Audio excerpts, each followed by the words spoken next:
Muy buenos días. Yo soy Javier Correa Robles y hoy vengo a hablarles de los celtas. Se me ocurrió hacer un problema.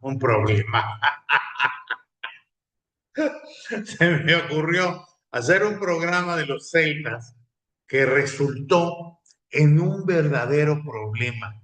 Les voy a explicar por qué. Bueno, la idea principal era hablar de los druidas, estos magos y sacerdotes de los celtas. Y entonces dije, bueno, pues para hablar bien de los druidas, voy a echarle un vistazo a toda la estructura social de los celtas. Y a la hora que empiezo a ver lo de los celtas, hay un universo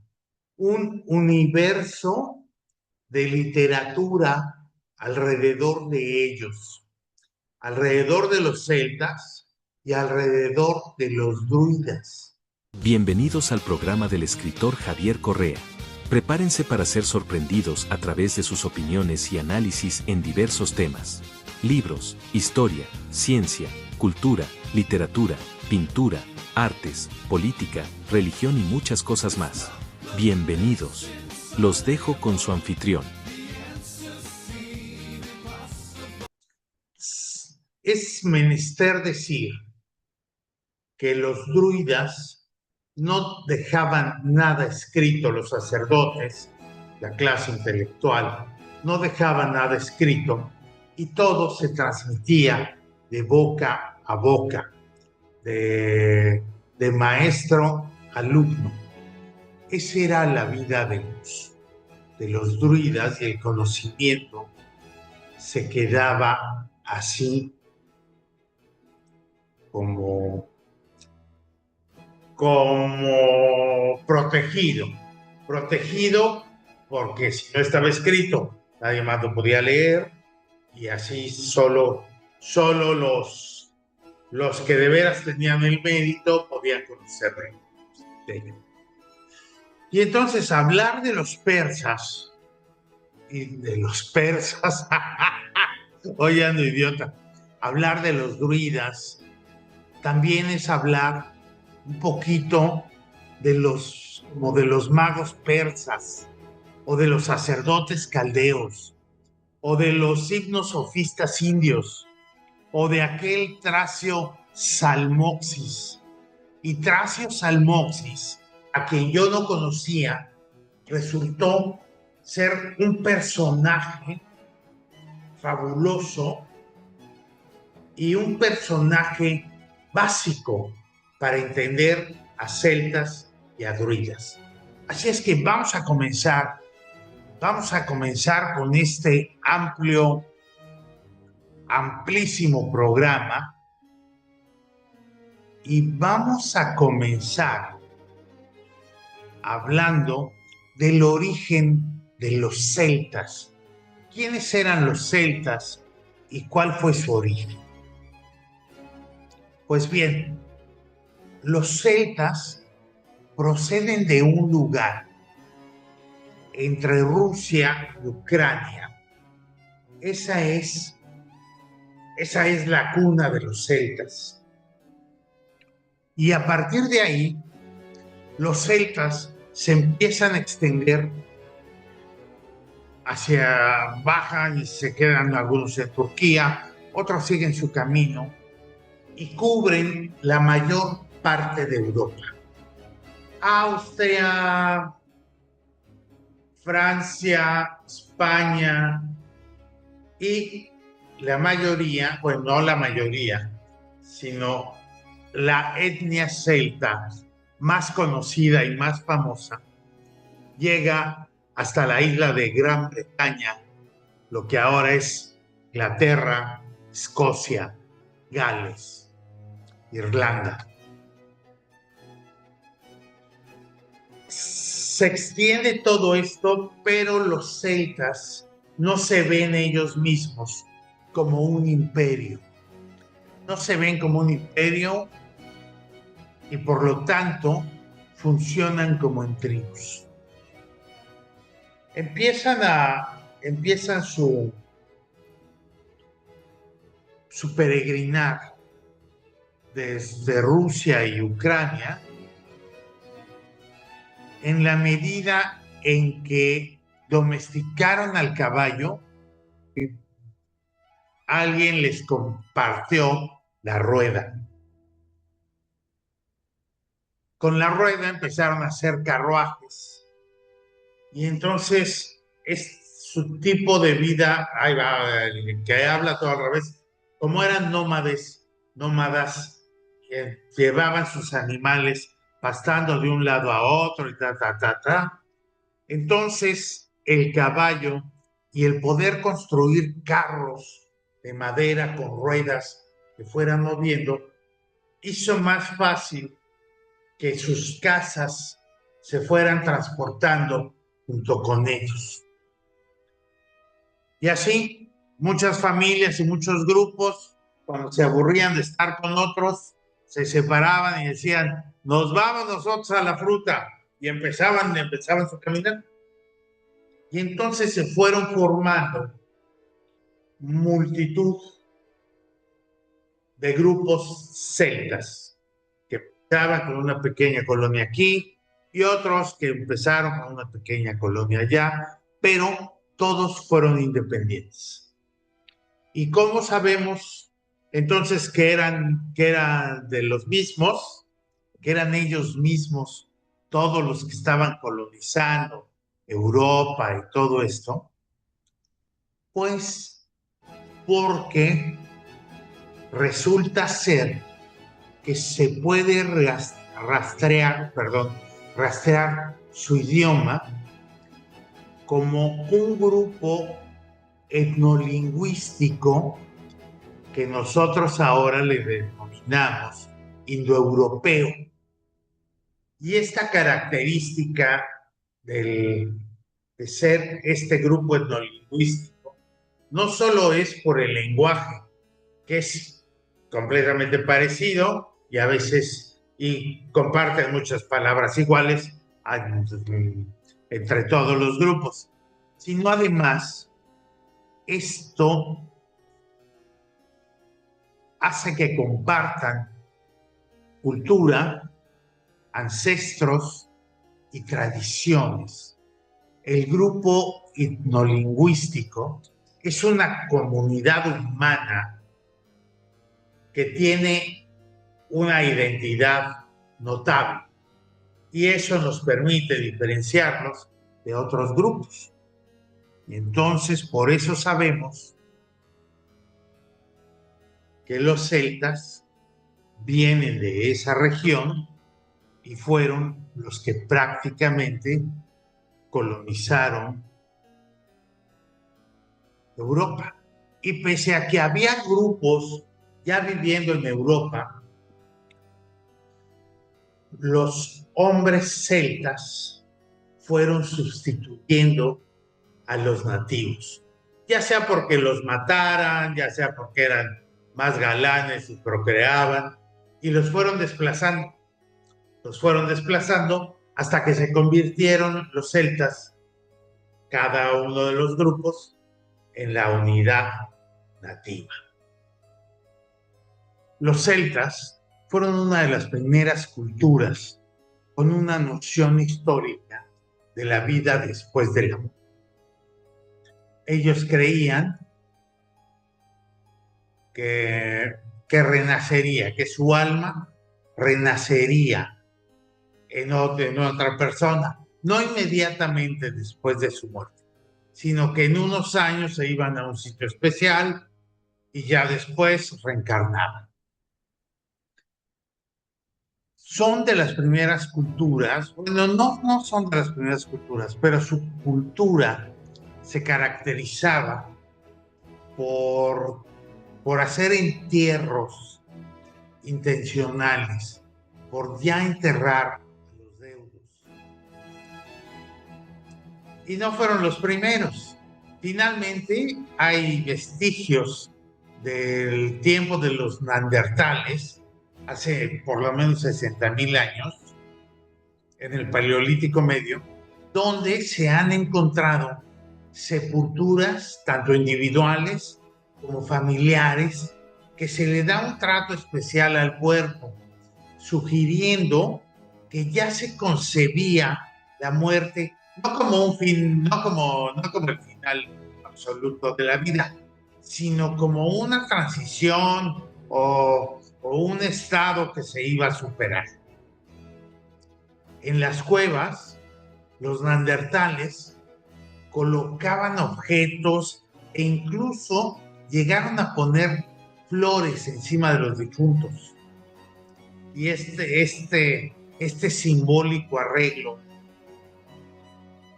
quiere decir que pensaban que de alguna manera iban hacia otro lado.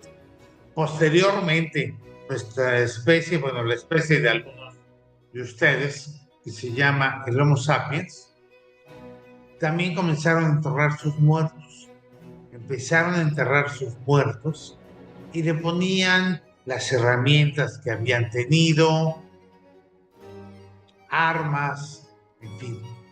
Esto ya infería que creían que el viaje a partir de la muerte los iba a llevar a algún lado y que por lo tanto iban a necesitar sus armas e iban a necesitar sus instrumentos de trabajo.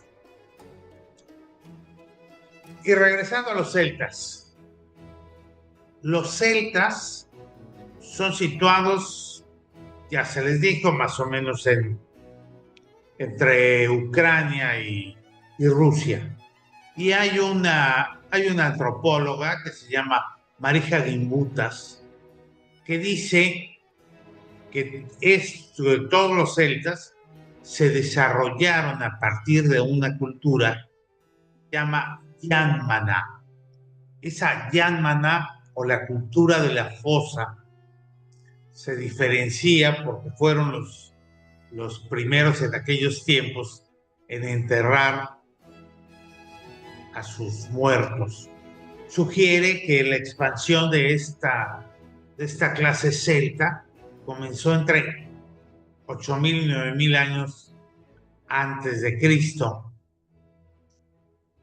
y da origen a muchísimos grupos, a los celtas, lógicamente, pero también los germanos, los latinos o romanos, los eslavos, los griegos, los hititas de Anatolia, de Turquía, los persas e incluso algunos pueblos védicos de la India también descienden de este grupo, de este no grupo lingüístico.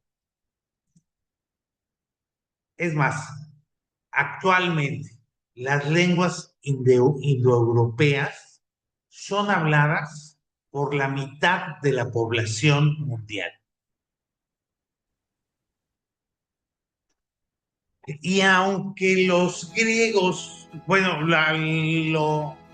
lo característico de los celtas es esta creencia que su alma es inmortal, pero que van a estar reencarnando, que van a estar regresando al mundo. Aunque los griegos creían en una vida posterior, igual los romanos, era medio lúgubre la visión. De hecho, quienes morían se suponía que se iban al infierno, se iban al Hades, y ahí permanecían. Y no queda muy claro si permanecían ahí siempre o durante un tiempo determinado y luego desaparecían. Entonces, realmente la idea de que la vida continuaba en otro lado para tanto de los griegos como después de los romanos no era un concepto muy agradable.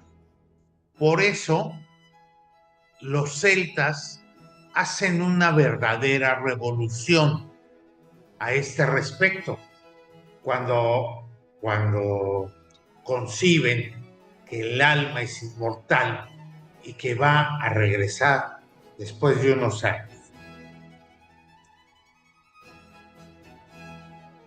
Julio César, que es una de las principales fuentes acerca de los celtas, cuando conquista las Galias, dice que estos hombres tenían tanta confianza y tanta certeza de que su alma era inmortal y que iban a regresar, que pedían préstamos para pagarlos en la siguiente vida.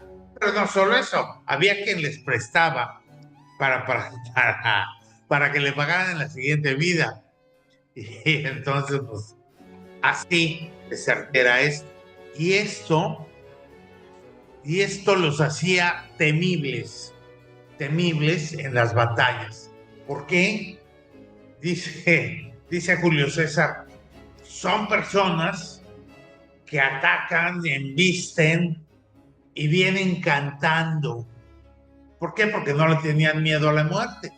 Finalmente para ellos era transitorio. Si se morían, volverían a reencarnar.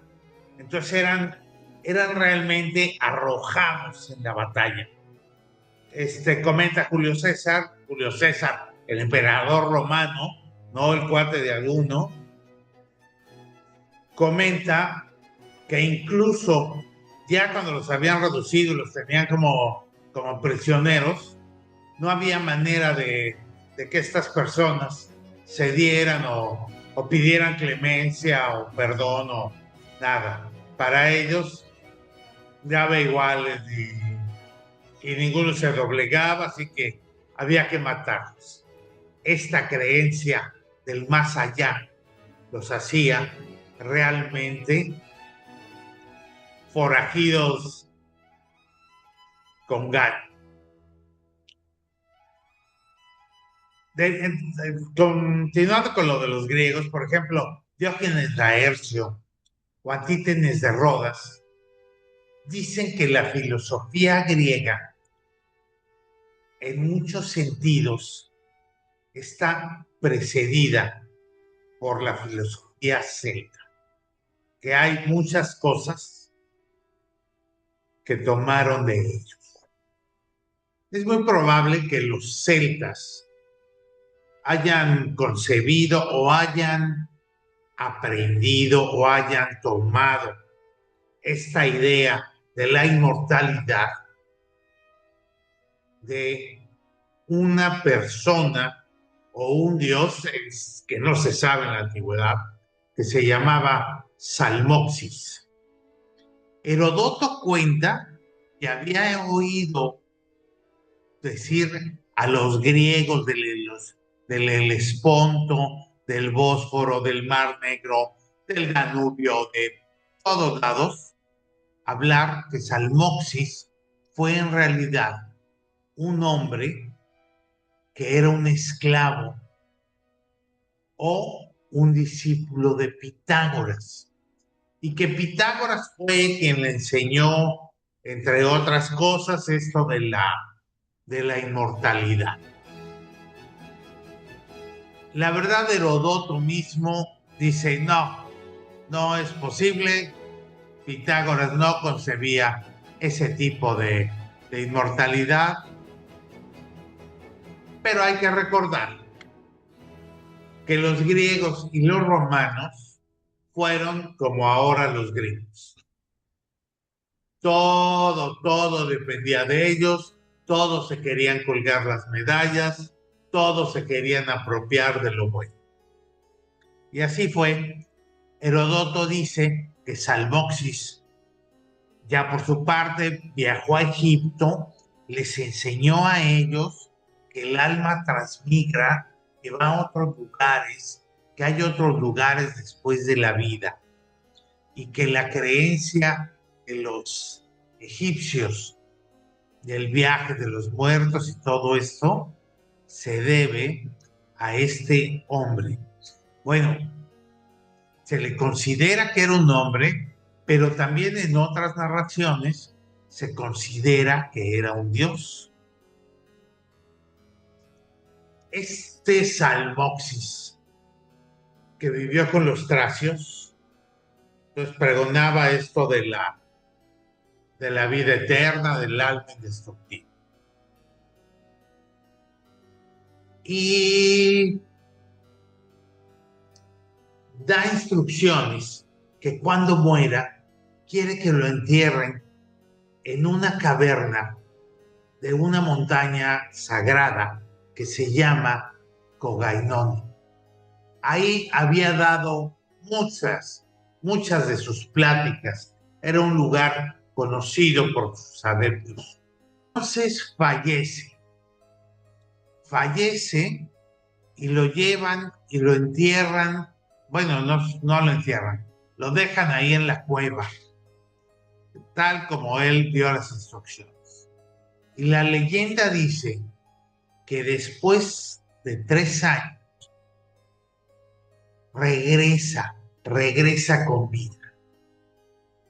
Los Getas, que era su pueblo original, así se llaman los Getas, ya saben, dicen que lloraron su ausencia, que lo extrañaban mucho, pero cuando regresa, entonces todo el mundo queda plenamente convencido de que este tipo resucitó, de que volvió a la vida. Una cosa como lo que se supone que hizo Cristo, pero aquí todos lo vieron, todos lo volvieron a ver y entonces quedaron convencidos. Lógicamente, hubo griegos que dijeron que la cueva tenía un pasadizo secreto. Y entonces que salió, hizo su vida en otras partes y luego regresó después de 3, 4 años para ensalzarse, para que lo tomaran acá muy en serio. Que no es improbable, porque hay muchas gentes que hacen más esfuerzo por menos, nomás para ser reconocidos. Así que yo también estoy a favor de esta idea. Ya vimos el paso de la muerte para griegos y para romanos era realmente terrible. Era irse a un lugar lúgubre, oscuro, incómodo, donde las almas vagaban ya como perdidas, añorando lo que era su vida, ¿no? Al llegar a la muerte se supone que Caronte los recibe. Y ya ven que por eso les ponían una moneda a los muertos. ¿Para qué? Para que una vez que llegaban al inframundo, con esa moneda le pudieran pagar a Caronte para que los llevara al otro lugar. Si no llevaban esa moneda, si eran pobres, tenían que estarse sentados ahí en la orilla durante 100 años sin hacer nada. Que era lo mismo, ¿no? No hacer nada aquí 100 años, hacerlos allá en el lúgubre y oscuro Hades. Pero bueno, esa era la tradición. Si no estoy equivocado, el único tracio o el único hombre de estas tribus que logró regresar con vida fue el mismísimo Orfeo. Y la historia de Orfeo es muy bonita y es muy parecida, muy parecida a la Divina Comedia de Dante Alighieri. Yo estoy seguro que en esta leyenda está inspirada. Y entonces lo que pasa con Orfeo es que se muere Eurídice, y Eurídice es su mujer. Se muere Eurídice y ya saben, hay 5 versiones diferentes. Una que le iba persiguiendo un chango, otra que se le muere a él, otra que le pica una víbora, en fin. El chiste es que la mujer se muere. Y Orfeo queda desconsolado. Y Orfeo tenía en su haber la cualidad que tocaba una música fabulosa. Era medio hijo de un dios, así es que ese era lo suyo. Y entonces está llorando y está penando. Y de repente diosas menores, ninfas, le aconsejan, pues ve al inframundo, rescátala, ve y tráela de vuelta. Y se arma de valor y dice, va. Y entonces va a la entrada conocida del inframundo. Y ahí, ¿quién creen que esté? Pues Cerbero, el Cancerbero. Yo siempre creí que Cancerbero era su nombre completo. Hasta muchos años después, ya en la prepa, cuando tuve que leer estas cosas, ya me enteré que no, que era un can, que era un perro, que se llamaba Cerbero. Entonces llega con Cerbero, que tiene 3 cabezas y es fiero como un... Y entonces le empieza a tocar musiquita, soy paz, lo duerme. Y bueno, para no hacer el cuento largo, tan largo como la Divina Comedia, va sorteando todos los peligros del inframundo, del Hades, con su música. Hasta que llega con el mismísimo Hades y con Perséfone. Perséfone, que era la esposa de Hades, que Hades se la robó y se la raptó y se la hizo la reina del Hades, la reina del inframundo. Así es que llega con Hades y Perséfone y con su música les ablanda el corazón con su historia y entonces le dice, está bien, te vamos a permitir que regresen los dos, pero la condición es la siguiente: vas a ir tú caminando por delante, Eurídice va a ir caminando atrás de ti, pero no puedes voltear a verla en ningún momento. Si la volteas a ver, ahí se acaba todo y ya no podrán salir. Y entonces dice, va, claro que sí. Y entonces van de regreso y van ahí ya con menos peligro y todo, pero de todas maneras de vez en cuando va tocando, pero no voltea, y no voltea, y no voltea. Salen del inframundo. La onda era de que cuando estuvieran los dos completamente bañados por los rayos del sol, serían libres para continuar.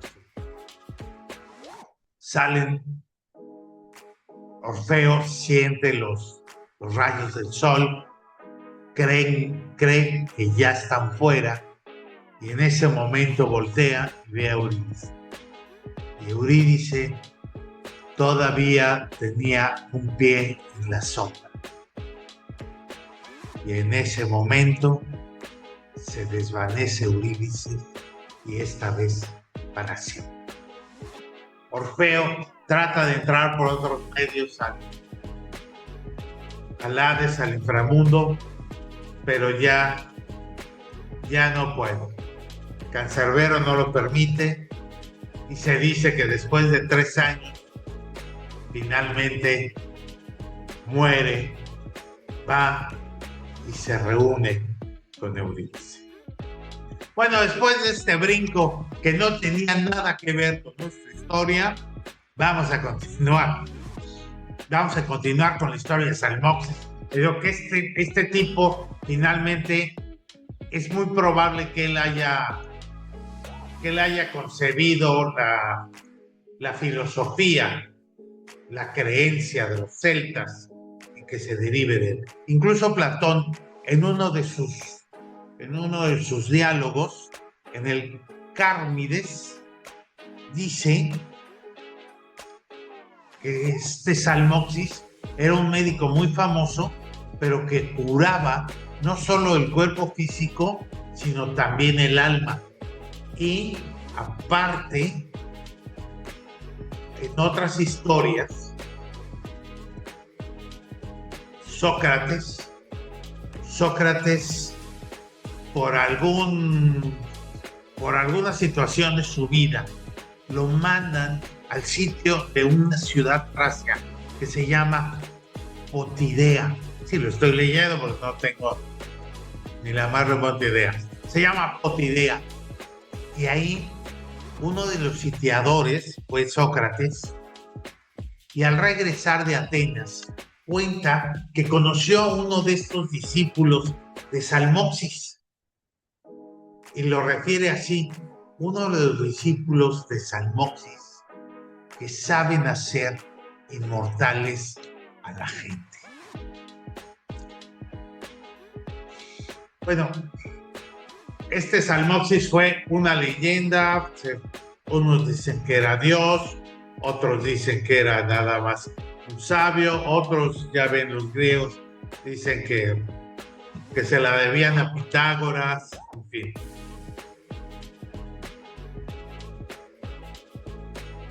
Y la idea de que el alma es inmortal para los griegos y los latinos llega mucho tiempo después. La idea llega con Platón cuando da a conocer sus diálogos socráticos. Y es ahí, en estos diálogos socráticos, donde Sócrates reitera o dice que el alma es inmortal y que debe de sufrir una serie de reencarnaciones para volverse plena. Para Sócrates, el cuerpo es una prisión, es una tumba del alma, y es un proceso evolutivo del alma que vaya encarnándose y que vaya mejorando. Cada vez que reencarna el alma, dice Sócrates, hay un proceso de purificación de ella, y va aumentando, y va aumentando, y va aumentando. Lo que es lo mismo de la idea brahmánica, de las reencarnaciones, y de muchas ideas de reencarnaciones del Oriente, que cada vez que puedes ir reencarnando en lo que sea, pero en la medida que tú vas mejorando, tu reencarnación va siendo mejor. Entonces, ser en una lagartija, pues la siguiente fuiste un perro, la siguiente fuiste un león, la siguiente fuiste un chango, y del chango la siguiente fuiste un hombre. En la medida en que tú vas mejorando, tú vas avanzando, que es esta misma idea de la filtración o de la purificación del alma que chuta Sócrates. Probablemente tampoco era su idea, pero la escuchó y la adaptó. Así también muchas creencias orientales ya hablaban de esto del alma. Y esta es recogido por el pensamiento celta y la idea de las reencarnaciones. Y entonces esto sienta las bases de la teoría de los celtas druidas sobre la inmortalidad. Y esto es lo que los hace completamente distintos. Hasta aquí vamos a dejar este programa, y en el siguiente ya vamos a hablar mucho más de los druidas, que es la parte más fascinante de los celtas. Gracias. Gracias. Los esperamos la próxima con el escritor Javier Correa y nuevas sorpresas. Magia, ciencia, religión, historia y mucho más. Gracias, nos vemos pronto.